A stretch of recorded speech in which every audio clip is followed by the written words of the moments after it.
KEZI 9 News anchor Brandy Smith and sports director Jake Ziven have been in Arizona all week, and we're at tonight's game. They have all the post-game reaction from Glendale. Guys?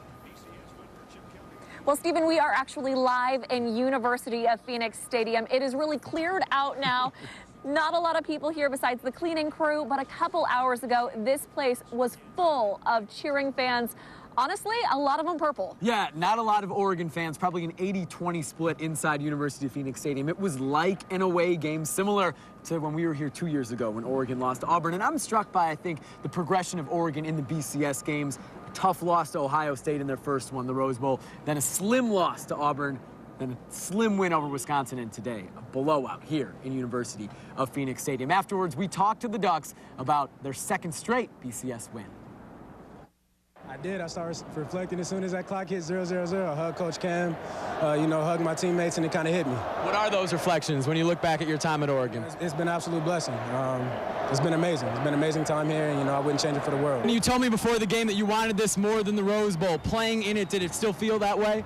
Yeah, it feels pretty good. We got the win in, and I'm happy for our team, and we still have a lot more to accomplish, like I said. As much fun as I've ever had. It's just they totally buy into everything our coaching staff. We all kind of think with one thought process, one heartbeat, and it was a lot of fun. So where do we rank? I don't know. I don't have a vote, so I don't want to vote. It's my favorite team, so I vote as #1. Brandy, as you mentioned, all is quiet right now in this stadium as we're here live in Glendale, Arizona. Nobody in the stands. But after the game, when we were down on the field as the Ducks were being presented with the Fiesta Bowl trophy, the fans wanted Chip Kelly to stay. Yep, they all stood up in their chairs, waving their pom-poms, screaming, "One more year, and we want Chip. We want Chip." Some of the fans I talked to also very enthusiastic about keeping the coach around for another couple years. And as you can imagine, in post-game, that was the elephant in the room. It was finally addressed now that the Fiesta Bowl is over. Everybody talking about Chip Kelly's potential NFL future, including the head man himself. Hey, Chip, Zach Berman from the Philadelphia Inquirer. On that topic, do you have interviews yet?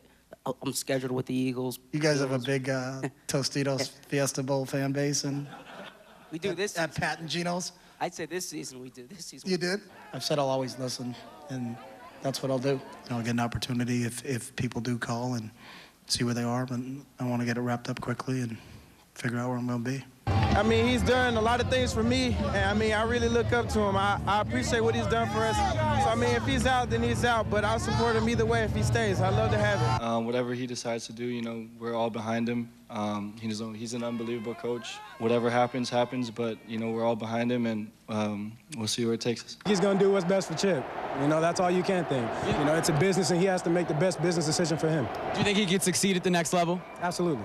I've said it before, the man is a genius, and when you have his mind and his understanding of football, there's nothing that can stop you. You hear these fans yelling they want Chip? I heard it. I was one of them. You were cheering with them? Sure, absolutely. Hey, Phil, thanks. Thank you. Thanks. You want Chip to stay? Oh, I'd love him to stay. I hope he does. Yes, sir. We want Chip. Go Ducks, baby. Thank you, Coach. Thank you. You heard from Phil Knight, the one guy who maybe has the power to help Chip stay more than anybody else. He, of course, wants Coach Kelly to come back, as does every Duck fan, but we're going to find out soon. Chip Kelly was very honest with saying that he wants to get this wrapped up soon, so we should know pretty soon whether or not Chip's going to stay a Duck. And they're actually turning off the lights here at University of Phoenix Stadium, apparently. They are getting ready to close things down, but fans so ecstatic about tonight's win. A lot of them made the trip here 2 years ago, expecting a win, leaving with a loss, and today's win was cathartic. With a few minutes left in the game, Oregon fans were up out of their seats cheering. Kansas State fans were up out of their seats too, leaving. The clock ticked down and Duck fans just rowdier and rowdier, encouraged by the Duck. He tossed Tostitos at people decked out in yellow and green before deciding the game was a lock. Time for a nap.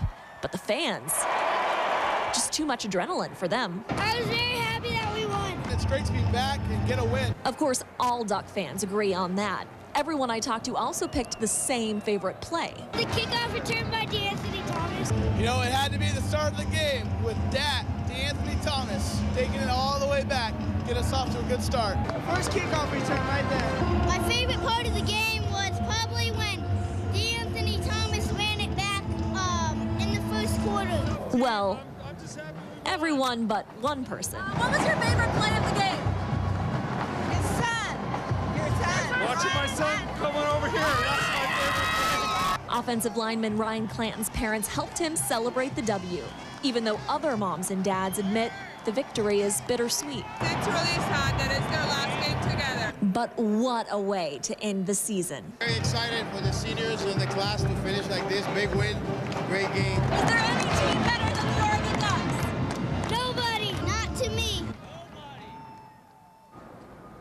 Fans very excited about the win tonight. And like I said, a lot of them came here 2 years ago and they referenced that it was really cathartic to come back in and seal the deal really by halftime. Certainly a much different feeling for us now standing on this field in an empty University of Phoenix stadium right now than 2 years ago. We were in the same spot.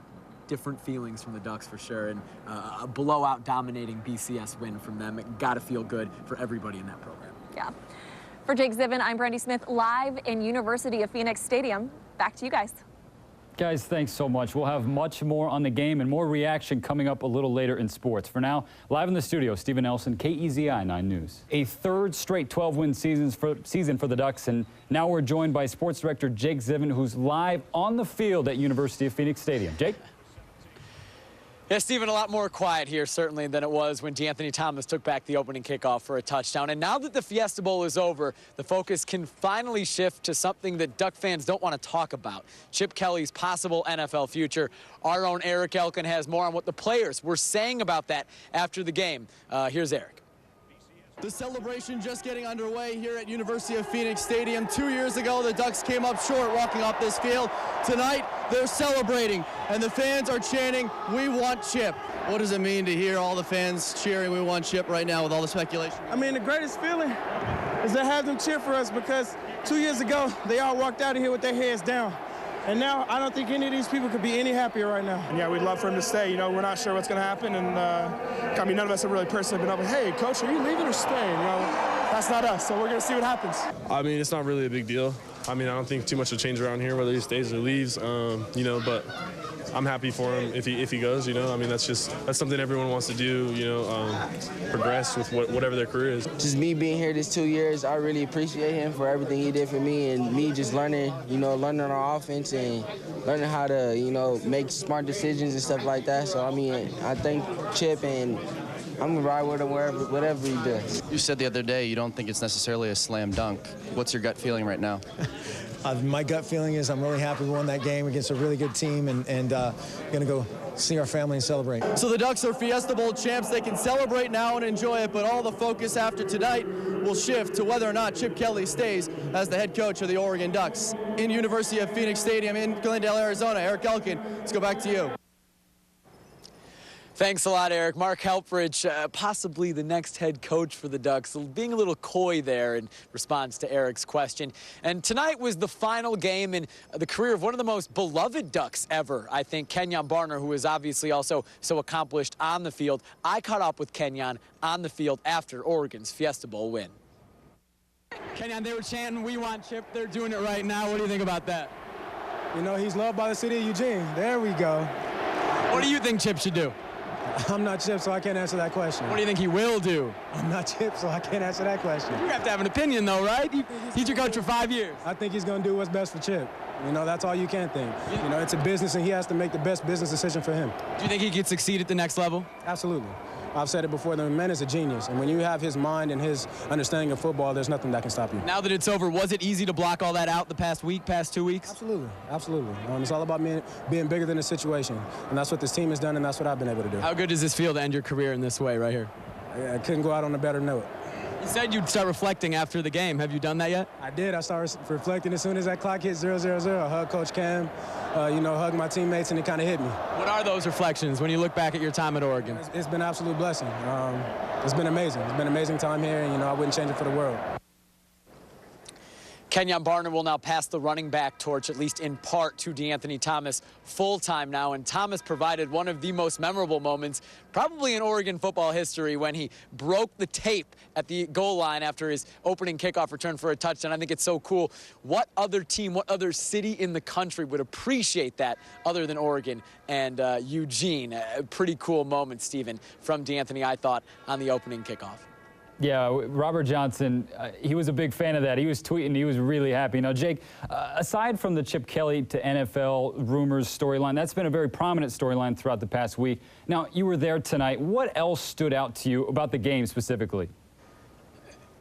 Yes, certainly, Stephen. I think the game gets lost a little bit because Chip to the NFL will dominate discussion and has dominated the discussion really all week. And also because the game went about as people thought it would, a controlling win for Oregon. They did it with offense, but more impressive to me, and I think to most people, was the defensive performance, how the Ducks were able to shut down Kansas State. They held Heisman Trophy finalist Colin Klein to just 181 total yards. Colin Klein, the catalyst at quarterback for that Kansas State offense. He was not really able to get his run game going, had that one touchdown in the first half that made things close. But other than that, Oregon did a great job of bottling up Klein and the Wildcat offense. They got penetration. There was pressure. Kiko Alonso, Michael Clay, just all over the field tonight. A really impressive performance from Nick Aliotti's defensive team. That, I think, is what's going to stand out when people look back on this game, not what surrounds it with Chip Kelly, but on what happened on the field. I think it'll be the play of Oregon's defense, Stephen. Yeah, Clay, Alonso, Deion Jordan, those guys going out with a bang. Jake, thanks so much for your coverage all week long.